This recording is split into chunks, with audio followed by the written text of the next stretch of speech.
Absolute Bedlam. Absolute Bedlam. Absolute Bedlam. Talking about topics and stuff. Absolute Bedlam. Absolute Bedlam. Absolute Bedlam podcast. Who? What? Where? Why? It's just going to be absolute bedlam now. There we go. Nestled deep within the heart of Yorkshire lies a rum so smooth that once it passes your lips, you'll never look back again.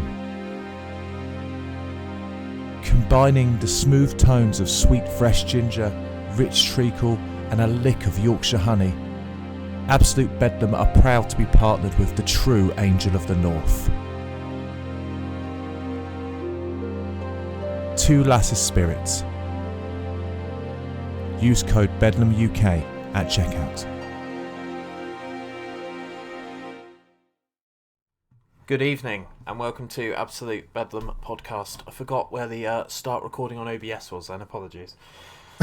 How's it going? You alright? I've got the Jez show Don't Get Me Started on the podcast. Yeah. Yes, yeah. I'm the Jez Show.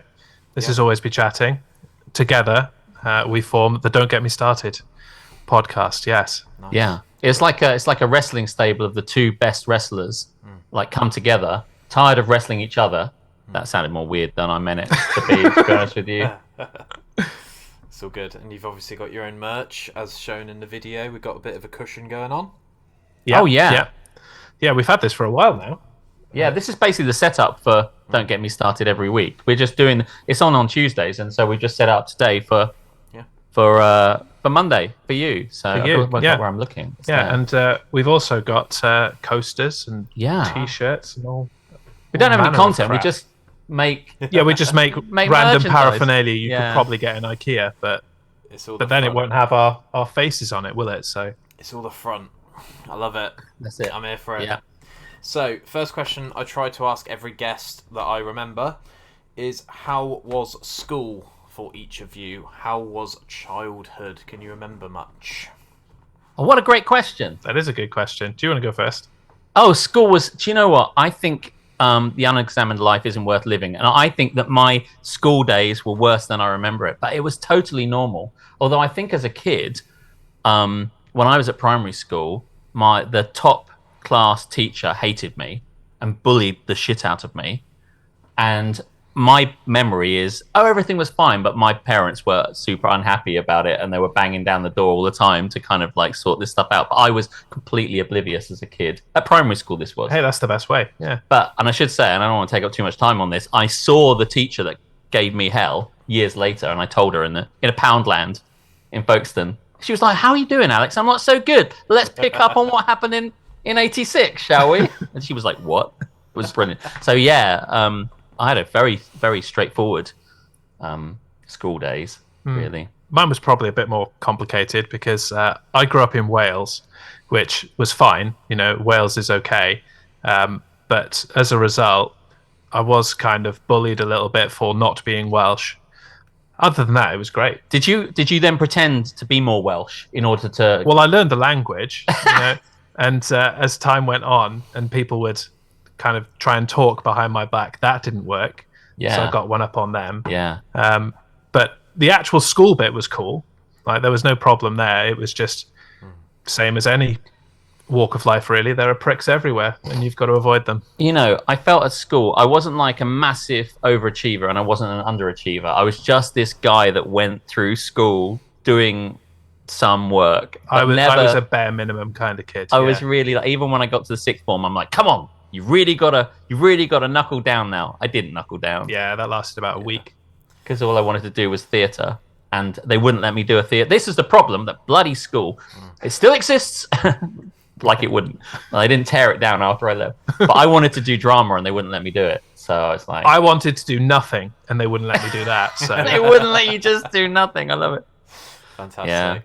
So the continuation question from that is, can you remember the naughtiest thing that you did at school? yes, I can. Yes. I was talking about it this past Christmas. Actually, it was something that it turns out my parents did not know about, and they learned about it for the first time a month ago at Christmas. I accidentally, I promise it was accidental, set off a fire extinguisher, one of those ones that would just relentlessly pour water out until it was empty. It was huge. It completely soaked the carpet outside of our form classroom, and I did that in year 8. The water stain was in the carpet until the day I left, and my brother went there afterwards, and until the day he left, the water stain was still there.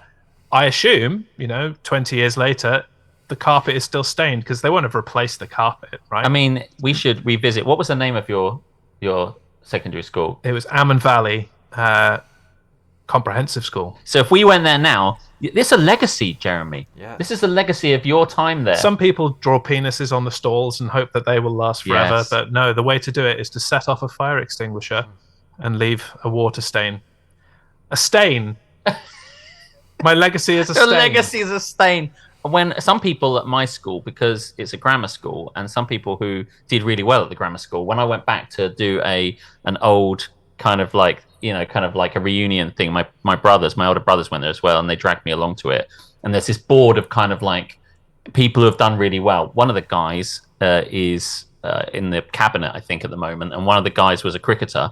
And I'm like, when am I going? I mean, I'm not famous enough yet as a comedian to be, but one of these days I'm going to be. They won't want me on that wall. See, I never went to my reunions, so maybe it is just a picture of me next to a carpet stain. Maybe that's what's there. I think there should, those blue plaques, Jeremy, where you kind of get like Charles Dickens was born here, and Yes. it should be like Jeremy Walker set off a fire extinguisher here. No, it should just say Jeremy Walker stained this carpet and left it at that, Leave it to interpretation. with nobody knowing Yeah. how you did it, basically. Yeah. Not sure if Carpetright do brand deals, but I think that's a pretty solid opportunity if you are listening, Carpetright. I love the Absolutely. idea that like one person is Carpetright rather than a group of Mr. Carpet. Mr. Yeah. Carpet, with a name like Carpetright, Yeah. he had to go into that, basically. But Yeah. Well, I'm not letting you get away with it. What was yours? oh yeah. Oh, by the way, we will just chat Yeah. incessantly if given the opportunity. That's something you should know about us and our show is we just tangent. So This is- apologies. It's all good. In secondary school, I didn't really do anything bad. Nothing noteworthy, Whatever. basically. I I didn't believe really. I got one detention the entire of secondary school, and that was basically because I wasn't paying attention, which isn't a very good story. It's like I just wasn't up for it. I just didn't care. I was in French class, and I just didn't give a fuck, and that was it. And it was like, right. But when I was in, when I was in primary school, and my parents didn't know about this, is that the corridor that led up to the toilets, as it were, was onto every classroom. So every classroom obviously went onto the corridor, and there were these relief maps on the walls, and they were covering over the windows, and there were these like thick frosted glass kind of bits into all of the classrooms. You couldn't see through, not least the fact there's now a big map on it. And I thought it'd be hilarious to reach under the map and then just knock on the window into the classroom from the corridor. And then I thought I'll leg it up, because this was the last classroom. It wasn't my classroom, it was somebody else's classroom. It was actually the next classroom up. So it was the entire width of like one classroom, as it were. And then it was up to the bathroom, up to the toilet. So I'm like, I can knock on this and I can get up. And be home in time for dinner. Yeah, and I'll be out of it, And I knocked on it and I scarpered. Do people still, I don't know if people still say it. I scarpered up to the other end. And I heard someone open the door. I heard the teacher open the door. And I'm like, and so I thought it was so funny, I'll do it a second time. Now, that was the mistake because they were ready for it. Plus, it was a longer distance for me to get home to my classroom. And I just got my hand on I knocked on the thing, rushed back to my classroom, and they were ready for me. And just as I got it, they were like, Alex Borton, what are you doing? And I was like, what? I was totally like, wait, I don't know what you're talking about. What's your evidence, mate? Come on. Yeah, what have you got? Actually, if I'd have been a bit more savvy, I'd have been like, yes. And they'd been like, did you just do this? And I'd be like, no. And they'd be like, well, we think you did. And I'm like, well, Prove it. prove it. Yeah. But I didn't do that. I was like, yes, it was me. Don't tell my parents. Yeah. And then all the kids at half time. What kind of school did I go to? All the kids at break time were like, "What did you do? Oh, I can't believe you did that." And I was like, "Look, we're all kids. We're all pranksters. Who cares?" But I didn't say that. I just went, "Ooh." But yeah, that was the naughtiest I ever was. My parents never found out about that. Nice. So glad. I was a Yeah. really good kid. I mean, at I'm primary sure school. all these years on, your parents would be super ashamed of you for learning you knocked on a window. It's possible I told them. It's High possible. crime, Yeah. knocking on a window. There we go. In the interest of fairness, do you want to hear mine? Yes. Oh, definitely do. Try and level the playing field. Please. So in religious education, Best it's subject. a little bit of a shit subject. Incorrect. So we all had pens, clicky pens, and every time the teacher faced the whiteboard to write on the whiteboard, we would just go absolutely mental. But it was everyone in the class, so there was a sort of I am Spartacus sort of vibe to it, where no one would dob anyone in. And Yeah. I think we got about 20 minutes into lesson, and she actually got up on the table and had a full-on mental breakdown. God, what, stood on the table like she's in a bar? She proper lost it. She started screaming. Awesome. So yeah, Wow. that was fun. That was Tuesday. So yeah, that was good. I enjoyed that. I was a religious studies teacher. Yeah. You know, you could have been my student if Oh, you okay. lived near Quite me recognised you. and went to my school when I was teaching. But yeah, Well, as a glad that you teacher, weren't. well, we were both teachers. I was a teacher as well. Yeah. Okay. Yeah. Interesting. Yeah. Not RE though. No. That's a mugs game. Nice. So the reason I've found you guys is through the medium of Twitch. Yes. I genuinely don't know how I find my people on Twitch, but I've found some really cool people, and I've found some people that have got like good recording setups, and they're always up for it, and they got a bit of energy about them, and they stick to their schedules and stuff. So, how long have you been on Twitch? Coming up on 3 years now. Yeah. Yeah. Don't Get Me Started didn't begin on Twitch. Once we discovered Twitch during the COVID lockdown, it was the medium that we chose. But it was somewhere around probably the June or July of What? 2020 that we discovered Twitch. I started streaming then, just streaming video games and the usual Twitch kind of stuff. You joined shortly afterwards. Yeah, I remember it because it was October, because I was going back and forth to Belgium at the time, because my girlfriend at the time lived there, and I'd gone out, and because it was all lockdown, I was like, I can just stay in Belgium and just stream from there, and I hadn't done it, but you'd done it. Yes. So it was 2020 basically, because I was doing stand up with a friend of mine, and we were set to do Edinburgh. And it was all going to be wonderful. We'd never done Edinburgh before, and it's going to be wonderful. And then, of course, COVID happened and everything stopped, and I needed a thing which was going to be, what do we do instead? Because we did something with Petty. We did, yes. Yeah, with a friend of ours, before we took Don't Get Me Started to Twitch, we were doing a show called Cocktails and Bullshit, which was just, well, the clue's in the name, really. I don't think I need to elaborate too me and this heavily other on guy, that. Matt, made cocktails and talked bullshit. And then I'd sit at the computer producing it, cringing and calling them dickheads. Yeah. It was great. Nice. Love it. And then we just kept doing that until we were like, hang on a minute, we could just, because we were using your Twitch account. I hadn't even got one of my own. I didn't even know what it was. We were just like, hey, can we use yours? And you're like, yeah. All we wanted to do was do it for kicks, because it was something to do in lockdown. And then we went and did it separately, basically, and you put a network together, and we got loads of people that were just kind of random Twitch people to come in and do it. And that's how we did it. It was basically a response to lockdown for me, certainly. Yeah. The whole Twitch thing certainly was. We started the show just as a podcast. Yeah. But it was really the COVID lockdown that actually gave us the impetus to actually get it done, because all of our other hobbies didn't exist anymore. So we had to find something to do. So how often do you stream on Twitch, say, a week? Have you got, like, set days? That's my response as well. It was fairly regularly, but both of us have really kind of taken a break from our usual Twitch schedules. Don't Get Me Started is, without fail every Tuesday Regular evening, clockwork. 8 p.m. GMT at twitch.tv/DGMS live. Get it in there. But as far as our own personal streaming is concerned, that's fallen by the wayside a little bit with life. I heard, do you know what? I mean, people, and I think this is the thing about Twitch, when you look into all the videos and all the ideas on YouTube that people have about it, some people stream every day, and they stream every day, and they stream as long as they could, because they have this in their head, or they've been told that they need to be open, ready for business, so that everyone can come and follow them all the time, which is not a sustainable model. No. So I saw that you have to do 3 days is quite good. So I used to do Tuesdays, Thursdays, and we did, and Fridays was Don't Get Me Started. At the time, yeah. And then I knocked out Tuesdays because I wanted, if you keep streaming, you can't repurpose your content.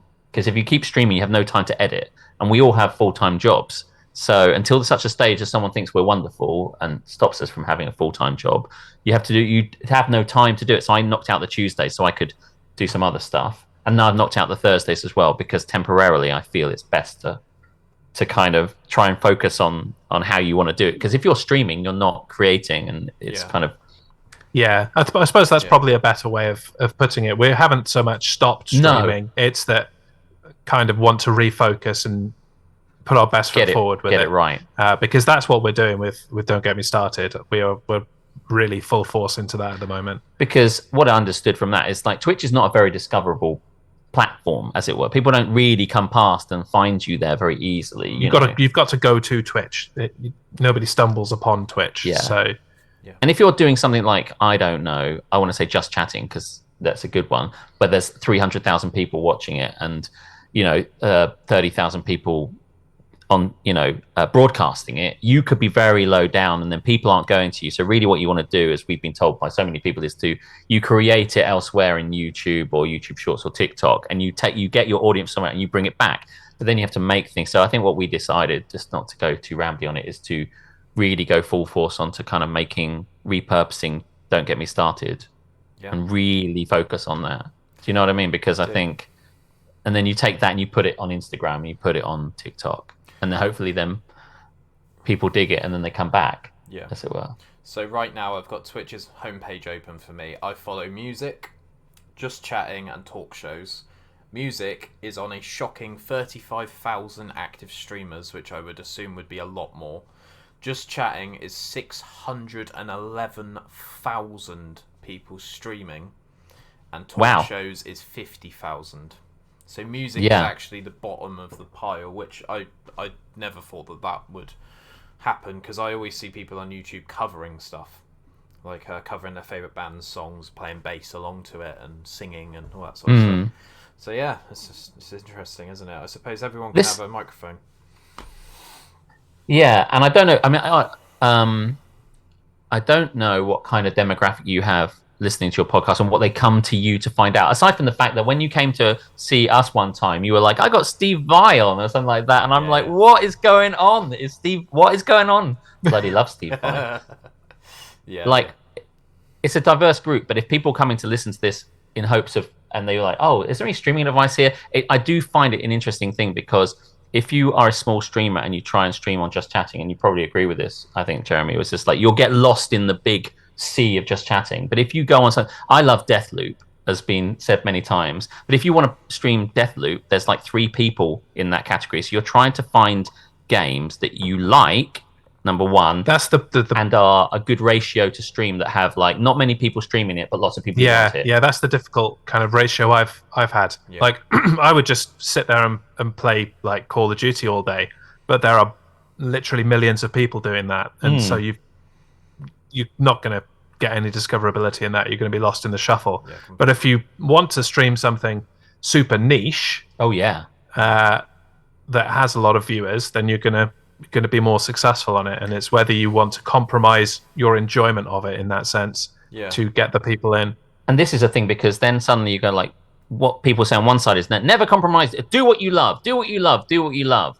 But don't do what you love. Because you'll be streaming to 2 people. Yes. So that's the kind of thing. So at one point I'd look in the list on Sully Gnome, I'd look at how many people were streaming and how many people were watching it. And all the statistics is what I guess I'm trying to say. And like, say, Marbles on stream always had like 2,000, 2,500 people, but 60 people doing it. And I'm like, that's great. What a ratio. What a percentage. Let's get on board with it. And you will find, or Jackbox or GeoGuessr or all that sort of stuff. You find that people like that. Some people have, but also they say about variety streamers is like if you're a variety streamer, you do lots and lots and lots and lots of different things. The reasons why they followed you in the first place, if you do GTA and great, Jez is doing GTA, they'll come and see you. But if you then do GeoGuessr, it's like, no, I like it when he does. Yeah. So then you get slower growth. But if you go, I'm a Dark Souls guy, I'm just Dark Souls. That's all I do is Dark Souls. Then you grow this following. So yeah, it's hard. There's a streamer that's quite massive now called Dr. Disrespect, and he was streaming PUBG, I think it was called. He was streaming that basically all day, every day, and then he decided that he wanted to sort of vary up his content and diversify, and everyone started going crazy, saying, "Oh no, I want you to play PUBG. I want you to play." And it's a tricky situation to be, and I've seen it happen quite a lot with people like PewDiePie, where he was only playing horror games. People like Markiplier as well. I tend to watch quite a lot of the high subscribed people, but yeah, it's a bit of you're a victim of your own success sometimes. Yeah, and I think that I will say like, I love video games. I love to play video games, but people don't want to watch me playing video games because I'm more chatty. So they like, no, we want you to chat. Start talking bollocks. And I'm like, okay, sure. I almost dropped my wine on me there. So yeah, I think you just have to say, what am I? You have to be very brand. You have to go, who am I? Who am I? And then you just go hell for leather on that, regardless. Yeah, I agree. Yeah, there we go. So, last question on Twitch. Obviously, we'll plug you throughout the episode. What do you honestly think of Twitch as a platform? Be as honest as you want. The actual platform itself is great. I think it's very stable. There's a lot of, as long as there are people there is a lot of opportunity to be discovered. However, I find them extremely money grabbing. Like 50% share on subs is insane, and I feel like a lot of the time they go out and tell you that they've got your best interests at heart, but truly they obviously don't. They've got their own interests at heart, and if they would just came out and told me that, I think I'd be more okay with it. It's the lie that I don't like. But yeah, I have a love-hate relationship with Twitch is probably the best way of putting it. Yeah. I mean, I like Twitch. As someone that didn't know anything about streaming at all and came into it like in 2020 and just didn't really know, now I could say I like Twitch. I think it's probably the best option if you're streaming out there, basically. So it's not even if I went, do you know what? I don't want to do this anymore. Where are we going to go? Then the next stage now is YouTube. And after that, it's just a wilderness. So you have to pick your poison between, I think, those two. Well, I can say with some authority that you cannot stream on the other platforms. It doesn't work. I tried. It doesn't happen. Twitch is, if you want to do live streaming, Twitch is the platform. Maybe TikTok if you want to do that kind of more short form live content. But yeah, if you want to be live streaming, especially video games, Twitch is your only option. And I mean, to answer your question, I like it. I like Twitch. I like the way it is. I like kind of like the way that I think they're quite behind the curve. And in so many ways, there's so much to say about this. It's like when so many people were kind of doing those hate raids and stuff like that, they are slow to react to literally everything. We got that update like a year later. Yeah, we fixed the hate raids, guy. We fixed it for you. Every streamer fixed it for you. You're welcome. But I do like the little ideas they come out with. I know they've got Guest Star, which I haven't played with yet, and they've got various little bits and pieces and predictions. And I honestly think, whilst I took the mick out of them just a moment ago, that they are trying very hard to make it a nice platform. The problem with this is I feel like here's the thing. I think if you go onto Twitch, you can find what you want as a consumer. You go, I want Dark Souls, I want Deathloop, I want Just Chatting. That's great, but I think the discoverability is hard. Yeah. And a lot of these people have come with YouTube channels fully ready to go, and then they just drop onto Twitch, and all their guys come with them. If you start on Twitch, you will probably struggle to grow on Twitch to a certain point. You probably get to 25, 30 viewers, and unless you really start to find people. You cannot grow on Twitch alone. No, you can't. So in that regard, if there's any way to fix it, and I don't quite know exactly what, because it's like this kingmaker system. I think I've heard it said in the, when I look into this, it's like if you're at the top, you're going to keep getting at the top, basically, because if you've got 1,000 people, you're at the top, so more people will come to you. So if you've got money, it's like if you've got money, you'll make money type thing, and if you've got viewers, you'll make viewers. But if you've got 10, you'll make 11, and I think that's the biggest problem with it. But other than that, I quite like it. But but the thing you say, like, bits cost money. I feel really bad in it sometimes because people come and watch us and they subscribe, and I guess that's great, and they give bits, and that's great. But I know they've spent this money, and some of that is going to Twitch, and I guess Half of it. yeah, I kind of feel, hey, they're providing everything, so what is that worth? Is it worth half? Is that fair? I don't know the answer to that, but like, essentially, probably isn't. Right? But I kind of feel like I want a situation where they don't spend so much money and they still get the same experience. But anyway, yeah. So what do I like it? Yeah. No, I think Twitch at some point is owned by Amazon, and they're not exactly skint. So the rich get richer and all that sort of stuff. But I do remember specifically that you didn't want to talk about politics, so we won't start talking about it. So that's all good. So we've got about 10 minutes left before we start part 2. Oh, there's a part 2. Yeah, there's part 2. There's an email ready to roll, trying to be as organised as possible. Yeah. There we go. Comedy. So, are you both stand-up comedians, or is that just one of you? That's just me. Yeah, I am not a stand-up comedian. Okay. I prefer to sit down. You do right there, in fact. Yes. So, yeah. How long have you been in comedy? I started doing it, I think I want to say like in 2018, and I didn't. It was kind of on and off for a bit, and getting really into it, and kind of doing little open slots, and then I kind of just would kind of move away from it, and I was back and forth quite a lot, as I said, like to Belgium, so it kind of was harder to do that. But for a couple of years, I think now, so it would be longer now, but obviously with COVID and everything, it was impossible to do. But yeah, two or 3 years doing various different open spots and writing various different. I found something the other day that I'd written. I was like, oh my god, that's pretty good. Let's get that going again. So yeah, about 3 years, I'd say, doing stand up. Was that through open mic nights initially, and then yes. you started MCing, and then it started getting more and more, or is it a different route? Yeah, it's open spots. I had a lot of friends that did open spots. Well, one friend in particular who was like, oh yeah, I'm going to do an open spot here, and then we're going to go to this place, and there's an open spot. I know a guy in Broadstairs. I know a guy in Ramsgate. Oh, there's this guy over there. And a friend of mine that I knew for a few years who didn't do comedy suddenly got into comedy, and he's like, I'll give you a spot in Margate. Yeah. Driving up in the rain for 50 minutes just to get to it. As if going to Margate isn't bad enough. I know, right? So yes, it was all open spots. There were a couple of times when we did me and my friend Duncan the singer, we shared an hour at the Faversham Fringe, and someone saw us and wanted to put us onto their thing and paid us actual money for doing it. I was like, oh my goodness, professional comedian. But I didn't do MCing, although MCing would be better. I've got an MCing gig coming up, actually. I really feel like I'd be better MCing than I would be doing straight stand-up, basically. But yeah. Because it's just a hosting thing. I love hosting things. I used to host on the radio as well. I just love talking. It's why I turn to you and ask you questions. Yeah, even now on this, I'm just like, what do you think about it? You could do stand-up, right? Have you ever thought about doing stand-up? I have thought about doing stand-up. Literally the only thing that holds me back from doing stand-up is I have an atrocious memory. And there is an element, obviously, in stand-up of having a set prepared and knowing your stuff. And I just could not keep that in my head. I can do it like improv comedy. Like, that's no problem at all. But when it comes to memorizing a set, I would be utterly screwed. And I'd be like, there was this bit. The next thing. Yeah, that's gone. So I guess we'll just talk about something else, which would work to a point.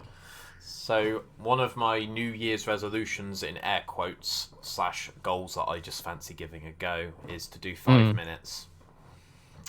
That's an excellent goal. I've actually got one, if you want to hear it. I don't want to be a cringy, please accept me into your society kind of people, you know. It's basically, me and my girlfriend are quite new into our relationship, so we've been together for about 4.5 months. And I stay at her house quite a lot. And I thought about this as a man. I thought of asking her if she has a wee in the shower. And I thought, no, you can't ask that, Ben, because if she says no, you're going to look fucking mental. So a couple of months passed, I didn't ask her, and then she asked me. And basically, the joke is, I admire my girlfriend's confidence, because she's obviously got a lot more bollocks than me. She's further along in this relationship in her head than you. She's got there ahead of. By the way, I love that. I think it's very relatable. Yeah. When she said, by the way, is all of that true? Can I ask? Yeah. Is everything you 100%. said true? Yeah. Did you then have to admit to her, I also do that? I wrote it down first because I thought this is a potential. This is gold! Bit. Yeah. I find myself on my phone more than ever with scheduling and stuff. So I've got a whole sort of note on my Google Keep app. Yeah. I don't know why I said that. Like I'm fucking sponsored by Google. I'm not. Other note apps are available. Yet. Yeah, they are. Yeah. But yeah, just thought I'd mention that really because comedy. I think writing it down. Yeah.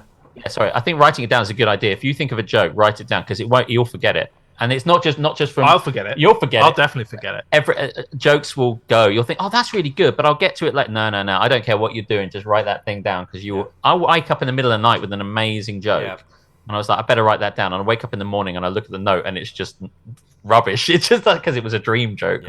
Yeah. I'll mention this one more time and then I'll move on. But apparently Joe Rogan physically runs away from his wife when he comes up with a joke. Because Joe Rogan? Yeah, she'll chat and he'll forget what he was coming up with. So he literally That's it, runs away. Yeah. And he's not even funny. It's just like I don't think I know Joe Rogan, but that is right. You should. Otherwise, if someone starts talking to you, do you know when you're in a conversation and then you're like, oh, when you finish talking, I've got something to say about the thing you're saying, and then you'll keep talking. I'm like, oh yeah, that's good. No, that's interesting. That's good. Yeah. And then, what was it? Yeah. I don't know. Yeah. So I get that. Completely derailed. So your 5 minutes could then be more about. You could do 5 minutes all about your relationship. The whole 5 minutes would be boundaries of relationship and the things that you ask and what stage you ask. Yeah, and then you'll be like at the end of it, you'll be just like something like, so we're sharing though, but you take a shit in the shower, don't you? And she'll be like, oh no, and that's when I knew I'd fucked it. And I don't know whether like you're just like you keep sharing, and she's with you the whole way until she isn't, and then just like I don't know if that something, just keeping it extending the joke, but. So oh my god! I'll probably have to speak to her first before I release 5 minutes of material. I'll stick to the 30 seconds that I've got for now. But yeah, I've got a couple of jokes up my sleeve. So, but yeah, I just need to find a place that's got like a good turnout and allows people to just go up and chat and because I do find an audience that's up for it. It can be quite structured. If I've never seen a comedian live, I've seen probably 3,000 or 4,000 bands live, but never seen a comedian. Right. So. I kind of need to just explore that world and see what comes out the other side. I think you need to find. I actually don't know quite where in the world you live, Weymouth, but Dorset. Weymouth. Okay, so I don't know if there's any comedy nights near you with a good structure and a good MC and a good time and a nice crowd, and if you can go and watch them and kind of talk to the guy that's running it and say, I'd like to get involved in this, and because I think you'll find that. I was very lucky because the guy that I did was my mate Tim, who got into it. Then I got into it, and he is so structured and so anal and so on it and so perfect about everything, and everything's got to be run perfectly. That is a very good place to be when you're trying to do it. Yeah, it's not often you can use anal as a compliment, but it really is in Tim's case. His perfectionist nature means that no part of his comedy is, and his comedy, which is called Comedy Mash, it runs out of Folkestone, it's really good. His attention to detail is such that everyone that goes into it gets a really good chance. If you have one of these ones where the MC is letting people talk or it's all wishy-washy, then you'll be in trouble. But if you can find a good one, I think get 5 minutes. And, Oh, and if you need any advice on that, or you want to send that 5 minutes across, I can more than happy to look it over for you. Well, Alex, between you and me, I've just followed you on Instagram because I didn't realise you had an account. So I will absolutely take you up on that, and I will. No worries. Thanks very much. Very soon. Yeah, we can chat. Right, we're going to a quick break. We're going to do an ad read. That will play. You don't have to be here for that, so that's fine. Bear with me, guys, and I will speak to you in a sec. Absolute Bedlam. Shanty Spirit, based in Bournemouth, UK. Dorset Botanical Seaweed Vodka. So I met these at Bournemouth Air Show 2 years ago, and I wanted to get them on the podcast, which I've done in the previous episode, and I wanted to speak to them and promote their products because I think they're onto a winner. So this is vacuum distilled for fresher flavours. Lots and lots of different seaweeds go into this amazing vodka. Doesn't taste like the usual stuff that you get from the supermarkets. It's got a bit of a sort of story to it and a bit more of a twist.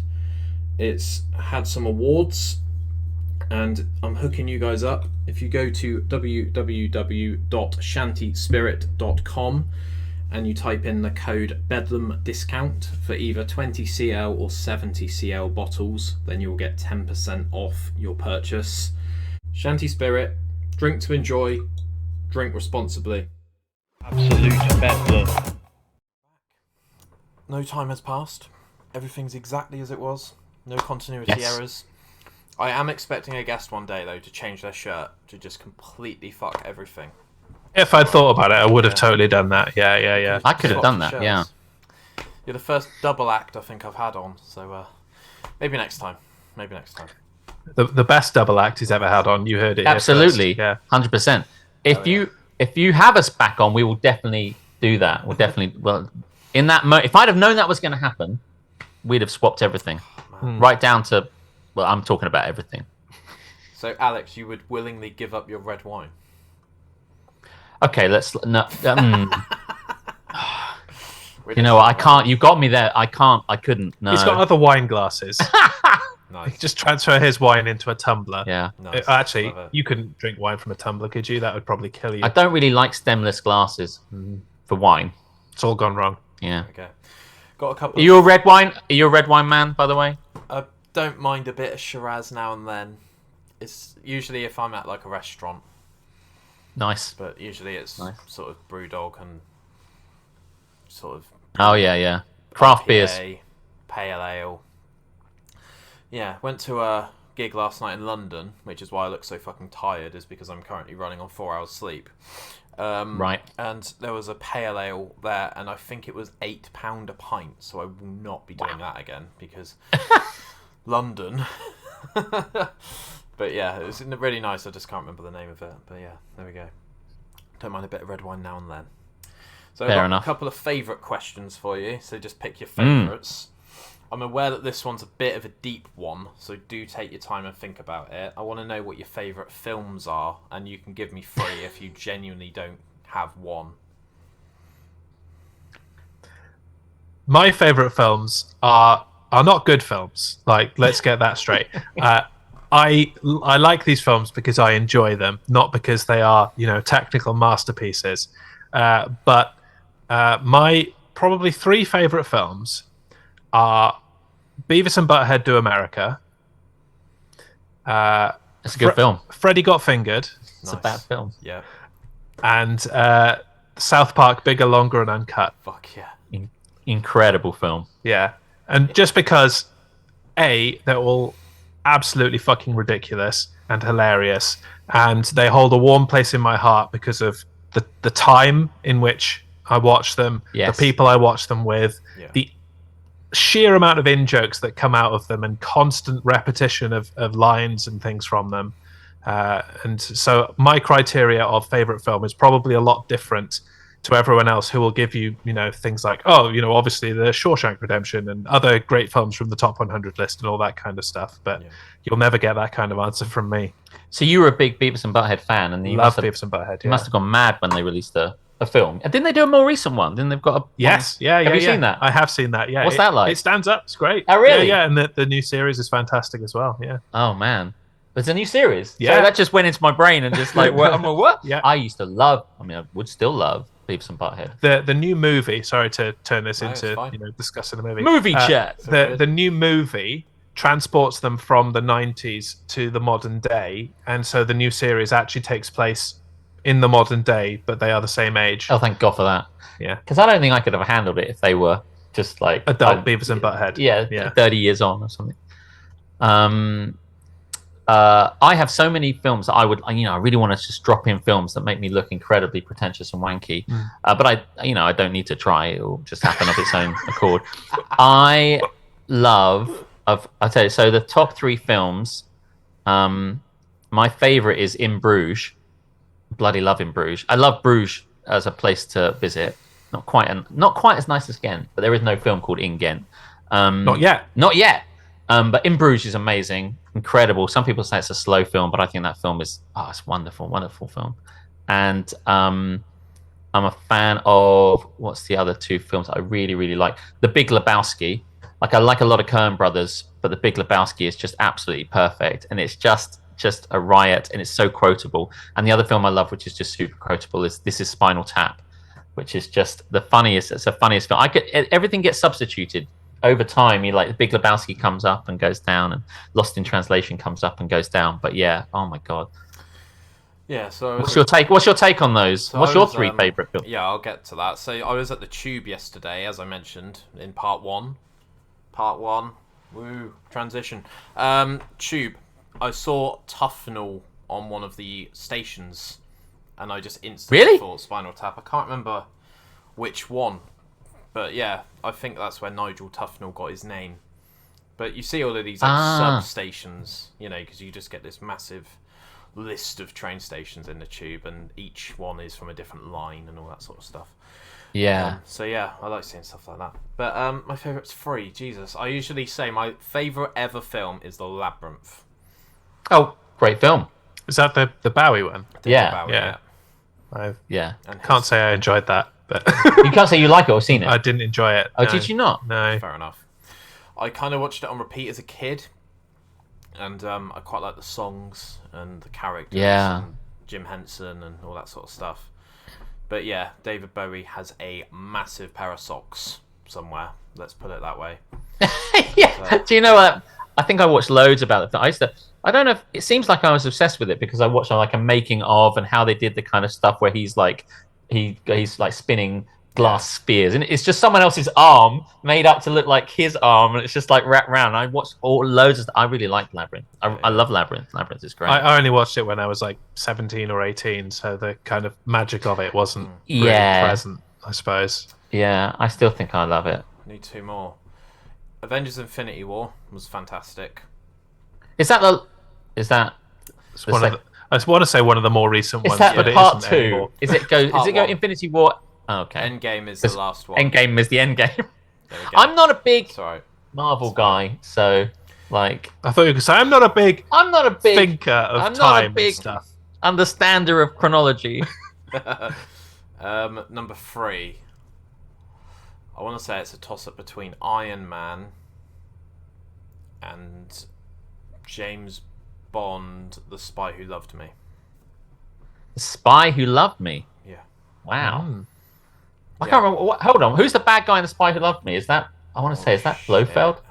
I just got it. Didn't mean to put you on the spot there. That's all right. It's just 'cause, like I'm trying to remember who's. I can't remember his name, but he's got this massive, like, long table, and it's got like tubes underneath. And James Bond kills him by shooting a bullet through the bottom of the table. Oh yeah. It's a lot of it's quite nautical. They're on a boat quite a lot of the times, and there's submarines, and there's all sorts of sort of water world type things going on. Is it a Roger Moore one? Wait. Let's find out. Just so many questions about these. Now we get into it. I think The Spy Who Loved Me is Roger Moore. Yeah, I bloody love Roger Moore. He's we my almost favorite. did a James Bond kind of watch along thing a few years ago, didn't we? Yeah, watch them all, chat shit over them. We should probably still do it. Yeah, I think he's my favorite. He's my favorite Bond, Roger Moore. The other guys are all right, but there was something about the Roger Moore Bonds that are just it's such terrible puns, right? You know, he's with the girl at the end of Moonraker, and they get through to him, and they're like, we're gonna go live to Bond now to thank him, and like I don't know, the Prime Minister's there, and it's like, and then in the middle they're floating having zero gravity sex, and it's like, what's going on? What's he doing? And it's like, I think he's attempting re-entry, sir, and it's like, amazing, can't get enough of that. So yeah, the villain is Carl Stromberg. You are right. Oh, I don't think I said that, but I'll go with that. No, fair enough. I think I said Blofeld, but Stromberg. Oh, okay. It sounded similar. That's fine. Listen, when it played back, I would never want to be feeling like I took credit for something I didn't know. But Blofeld was in 2. Blofeld's in You Only Live Twice and another one. I mean, he should be in Twice with a name like that, really, shouldn't he? I'm back! Here I am! There was no clue in the movie title. Nice. Other favourites. Bit of a random one. Favourite animal. and favourite animal noise. They don't have to be mutually exclusive.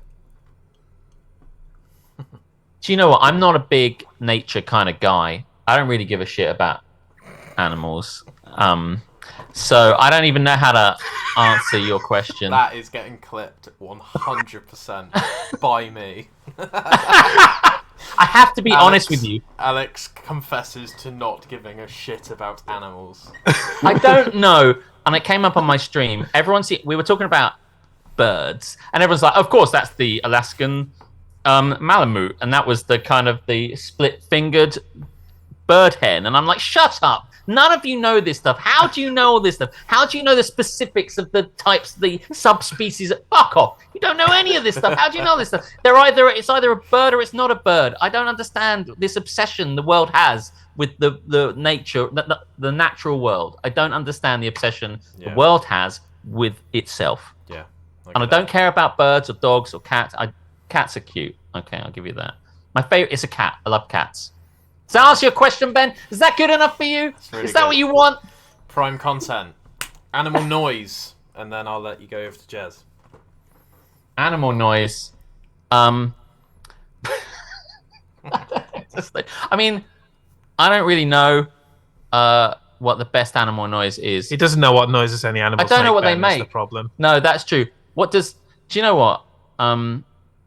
Let me think about that. You must have a animal you like, and then maybe I can think of a noise. Yeah. But I mean, It's probably the African Malamute, isn't it? I mean, what does an African Malamute sound like, Alex? it goes hey, like it's kind of What was that unhappy. again? Hey, and it's unhappy with its life, and it's kind of feeling a bit like it's Tuesday and it's got the rest of the week to go. It's heard that you don't fucking like it, and it's really upset about it. It does. I know it doesn't like me anyway. But there you go. No, I don't know. Do you know what? The problem with your question, Ben, and he says that sounds really. You know what the problem with your question is, Ben? The problem with it is that because I don't really give a fuck about animals, I don't care what noise they make. Basically, I like the meowing of a lovely cat. That'll do. And the silence of literally every other And the animal. silence, the sound of the silence of animals just shutting the fuck up. Nice. As not as much of a cunt, I like cats, and I'm a big fan of the squirrel, if that wasn't obvious. Yes. You probably can't see it behind the microphone, actually. Hell yeah. Squirrel. And I theme a lot of my stream stuff around squirrels. But my favourite animal sounds are probably either the fox, because who the fuck decided that's what comes out of that fucking thing? Yes. And the sound of a dying giraffe. Nice. I'm Yeah. quite a. What is that? Yeah, go on. Yeah. Wow. There we go. You practice that. Hmm. That's your sound check. I'm quite Yeah. good at noises. Yeah. Yeah, that's true. There I'm we like go. a walking Foley artist. There we go. Favorite video games? We can do a top 3 again if you want. And childhood first game memory. So mine was Sonic, for example. It's a great game. Yeah, mine too was Sonic, and without doubt, my favorite video game is probably Sonic the Hedgehog on the Sega Master System, not the better version on the Mega Drive. The shit version, the shit 8-bit version on the Master System. That's the one for me. Yeah. I think my favorite game of all time is Deathloop. It's overtaken.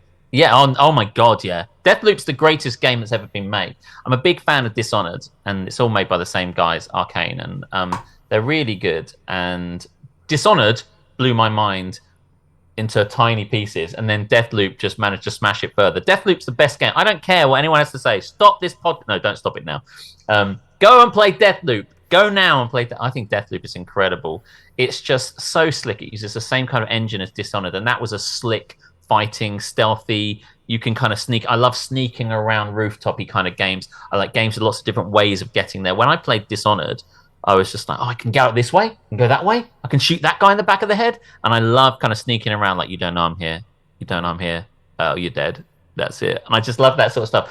Deathloop is amazing. I'm a big fan of time travel and time loops and like Back to the Future. Any time-based film I'm going to love. So they just took Dishonored and put a time aspect on it. Well, how was I meant to like ever resist? It's a great game. Nice. But my first ever game love was The Secret of Monkey Island, which because I think I'm probably. I mean, I've got 10 years on you, and I've probably got 10 years on you if you're the same age as him. I'm pointing at you both, like right. I can see you there. But anyway, yeah, so I'm 33, so whatever that means. Yeah. There we go. Right, yeah. So like I've got just over 10 years on you. So like when we all had Spectrums, we all had ZX Spectrums, and we all played, putting the tape in, loading it up, 20 minutes, you'd wait for it to load, and then it would crash, and you'd be like, and then you'd have your dinner.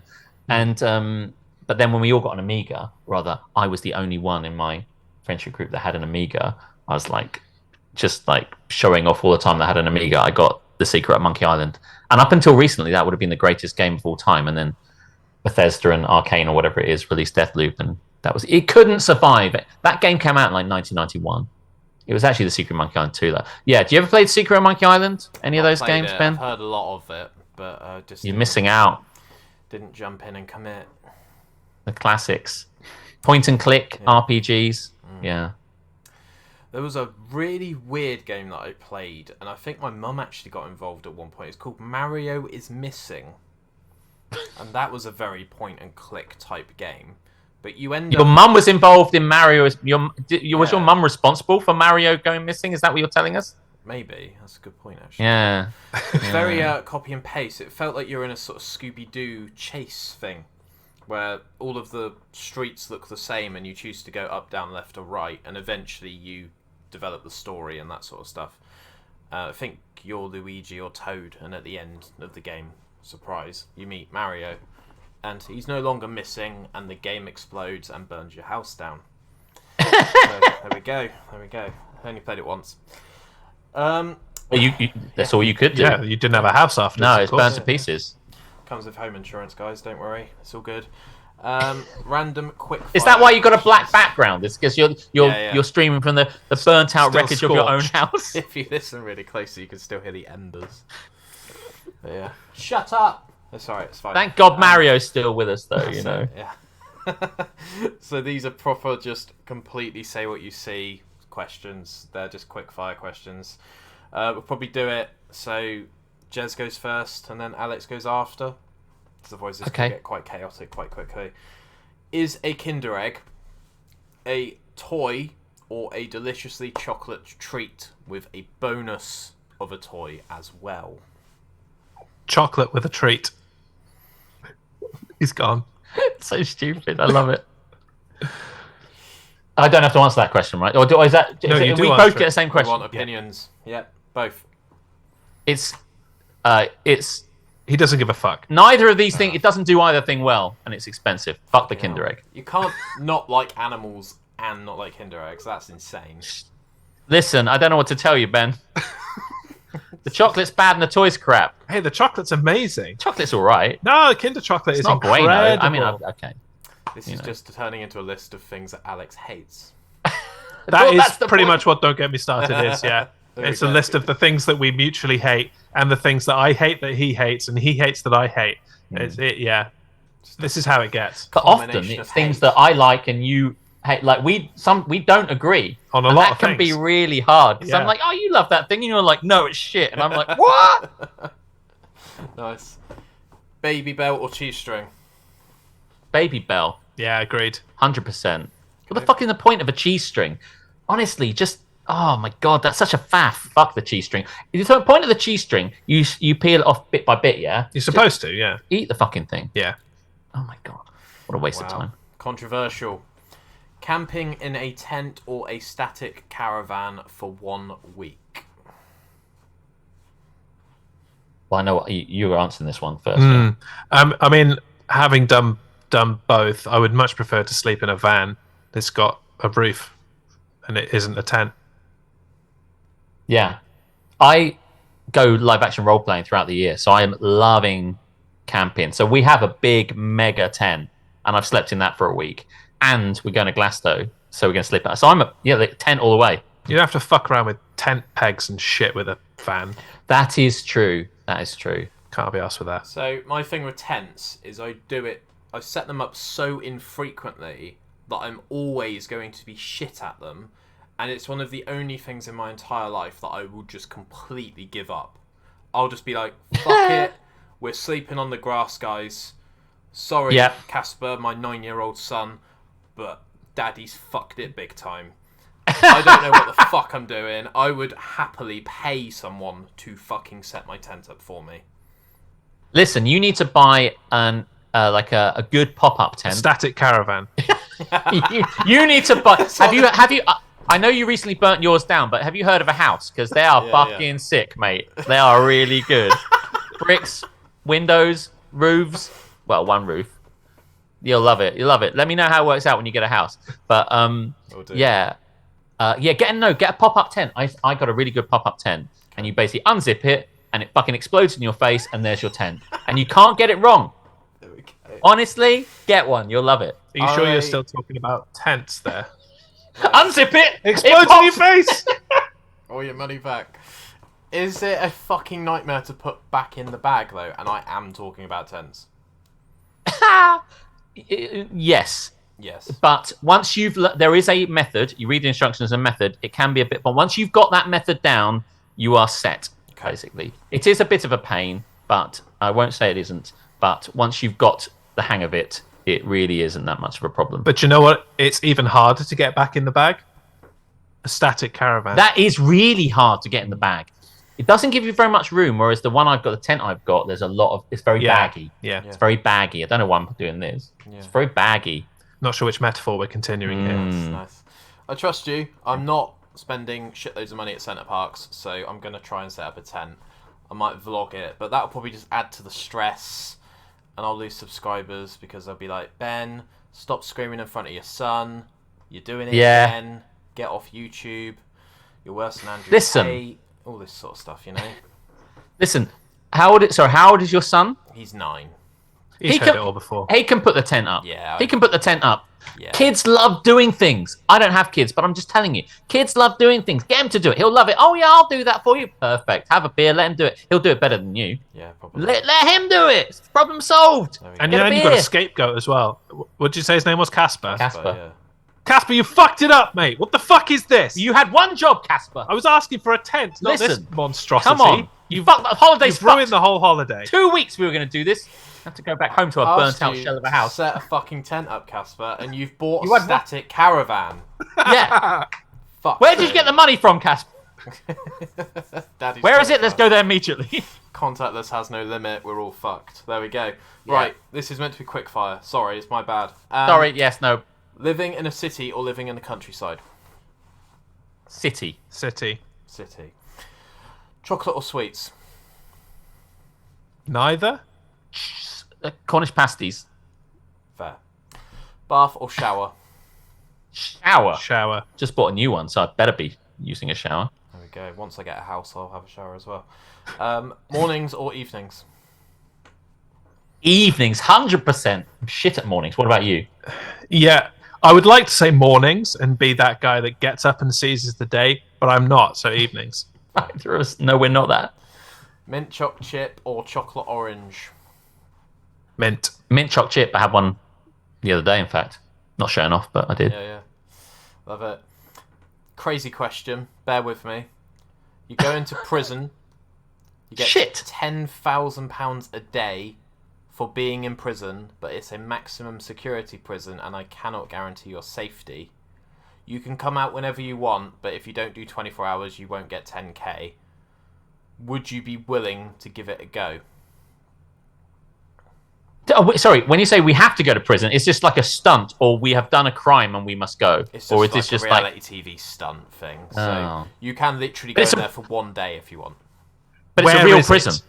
Where is it? Someone might stab me with a shiv. Alcatraz. Okay. No one's living there anymore. I think we're okay. Hmm. So is there a real danger to my life? That's what you're really saying. Would I risk it? Maximum security. It's danger money, basically. I'd do it. I'd do it, and I'd go in and I'd punch a guard in the face immediately. He'd put me in the cooler for 24 hours, and that'd be it. Yeah, I mean, I on the basis that you said you can bottle it halfway through and just not get the money, I would give it a go. You'd get the and money. then- You'd get the money for Yeah, the 24 someone- hours. I'd say 24 at the moment at which somebody produced a shiv, I'd say, "Excuse me, producer, I'd like to leave. Thank you very much. Time out. Bottling it would be the thing I'd be worrying about, frankly. Yeah. I'd wear a chastity belt for sure." Nice. Just- Right. Nice. Mine. Just in all. Yeah, go Yes, on. carry on. Sorry. Mine, No. I was just. That's all right. We're in a bit of a loop going on. Oh, Alexa's kicking off. Shut the fuck up, Alexa, you cunt. Minor She won't like that. inconveniences. I want to know your minor inconveniences. I've got one if you want me to start. Yeah, you go for it. So what have I got? Coke bottles have now started surgically attaching the lids to the fucking bottle. And I said to my girlfriend last night, this is solving a fucking problem that doesn't exist. And she Correct. said, actually, it's for recycling purposes. So I said, right, well, that would be good for the podcast. And you've dumped her, right? That's the end of that relationship. Still about... she says she's not coming over until I get a house, though. That seems fair. On Don't Get Me Started, we have a segment called Get in the Sea, and basically all of these things that fuck us off get put in the sea, and the stupid attached bottles that you can't drink it properly because your nose is in the way. Oh. Yeah, they went in the sea. God, so many things, mostly traffic related things. A lot of things people do. Oh yes, Definitely piss us I mean, off. our entire podcast, broadcast, Twitch stream, whatever you want to call it, is all about ranty annoyances and things that piss us off and get on our nerves. So this is really our wheelhouse. Cool. But yeah, we totally agree with you. That's a what the hell were they thinking? And they say it's for recycling because ultimately then the whole thing comes together. But you could recycle the two things separately. They just think you're not going to. Yeah, well, that's one thing that kind of fucks me off is when you recycle something, they say like, oh, you put the lid back on the jar because it makes it easier to recycle. How? Why? That doesn't make any sense. Why would having a separate material on the glass make it easier to recycle? It's crap. It's going to go in the bin and it doesn't matter. It's going to go into landfill because Yeah. our country's shit at recycling. Yeah. I do wonder what happens to all our recycling, really. Landfill. Yeah, I think that all the time. Do you know what? Yeah. There's this bit when we were in lockdown. I think it was the Belgian Airlines had to run for some sort of airline regulations thing. They had to run all their planes without anybody in them. So they just flew their planes without anybody in them to test them. I don't know what they was doing. It's probably the pilots. The pilots need a certain amount of like air time or whatever. So they had to keep flying their planes with nobody on them. And then someone on Twitter said something like, I'm really glad I've been washing out my baked bean cans. And it's just like, after that, I was like, I'm done. There's nothing, I can't offset this anymore. So yeah, and it comes up a lot, but my thing that I hate, it's a minor inconvenience because they get out of my way, but it's people stopping directly in front of me. Yes. Happened in London the other day. Someone's like, oh, I don't know where I'm going. And rather than just I don't know where I'm going, I'll just pull into the side. I don't know where I'm going, and they stop. And then I walk into the back of them, and they look at me like I'm a cunt. And they're not wrong, but not for that reason. So, yeah, basically, minor inconveniences, people just stopping, or people congregating at crossroads and nodes and points where everyone needs to walk. If you want to stop, get to the side. Yeah. That's the rule. And just get out of my way. Just don't leave your house. Yeah. I am not a super fast guy. I'm not a super slow guy, but I have real hustle when I'm moving where I need to go. Yeah. And people in the real world don't have any hustle, and it fucks me off. Like, just if you don't know what you're doing, go home. The world is not for you. Yeah, I agree. Yeah. Right, we've got 10 minutes left. I've got a couple more things I want to hit on.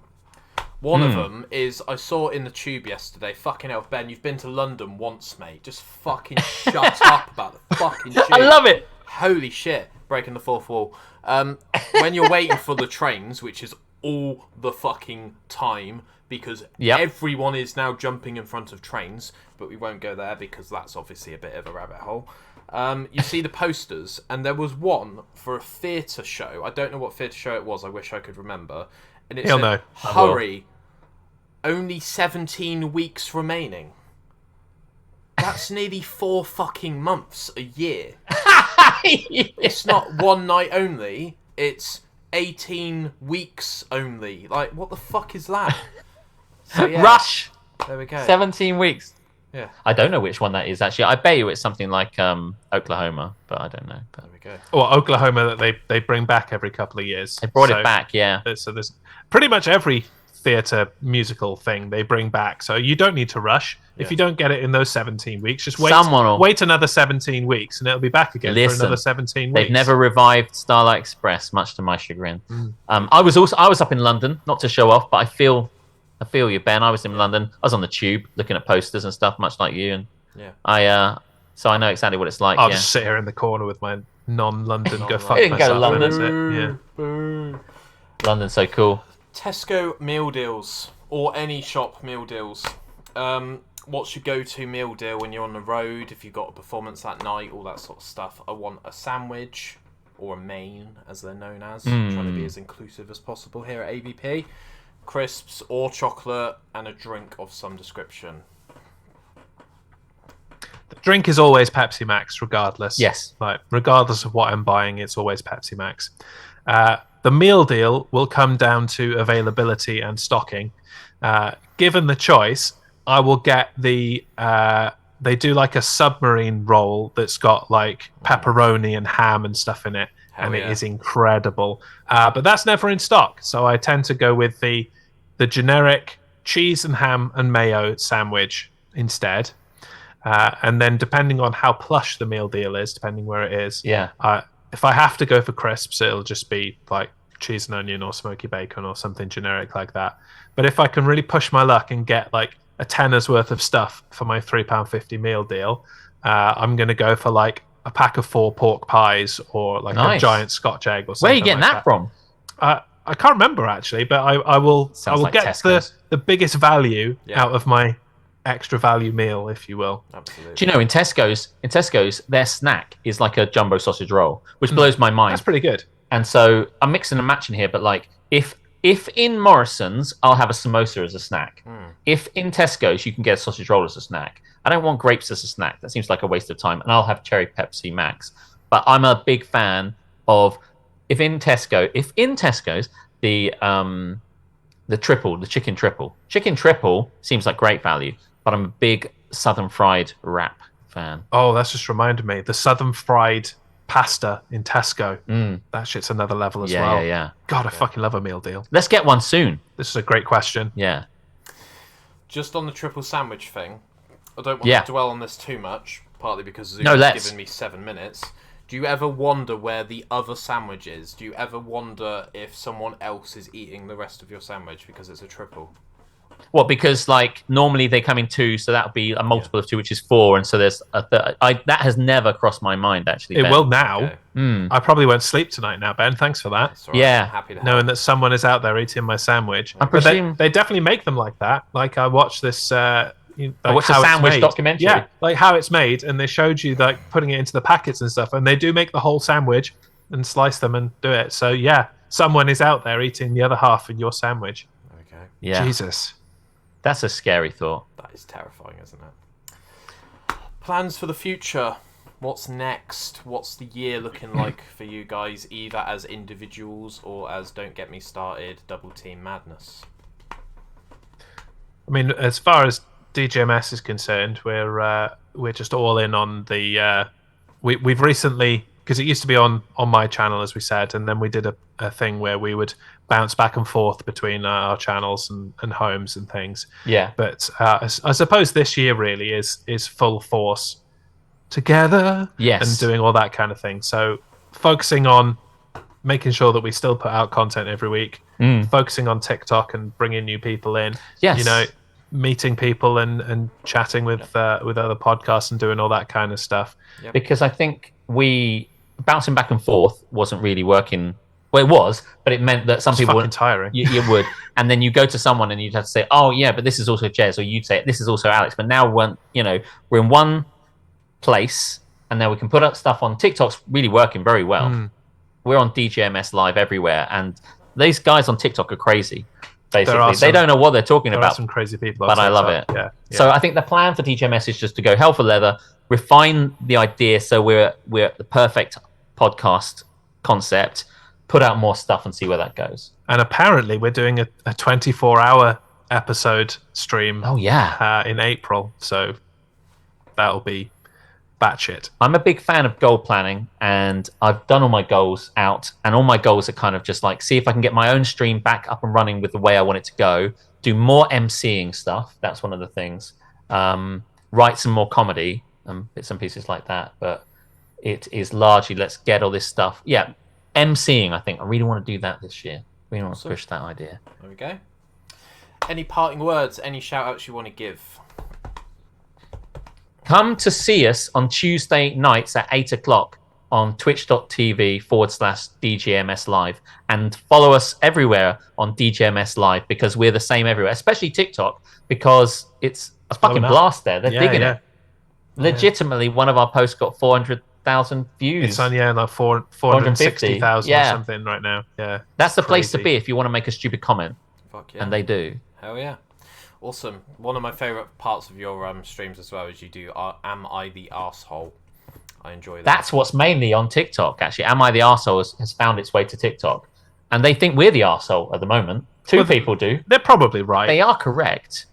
I don't know how they work that out. I would like them to, cite their evidence a bit more clearly. Yeah. Like, I know I'm an arsehole. Could you be more specific? Show you're working. Nice. Citation needed. There we go. Right, well, thank you very much for your time, guys.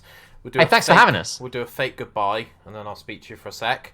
But thank you, everyone out there, if there is anyone out there listening at this point, for listening, if you are listening, watching, viewing, and subscribing.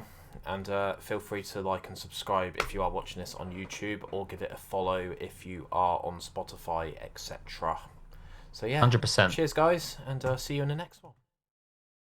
Absolute Bedlam. Hello, today I'm promoting a product called Set Surf 100% mineral sun cream, safe for sensitive skin and children. So I've got some products here. So we've got SPF 20 lip balm, mineral sunscreen, SPF 50 and water resistant sun cream, and my favourite, rash cream. So when I was out jogging quite a lot, this saved my bacon when I was running at stupid speeds, believe it or not, and going stupid lengths, and rash cream definitely helped me out. So yeah, reef safe, coral safe, www.setsurf.com, shop the range, use the code Bedlam20 for 20% off at checkout. Let them know that I've sent you, and yeah, enjoy. Absolute Bedlam.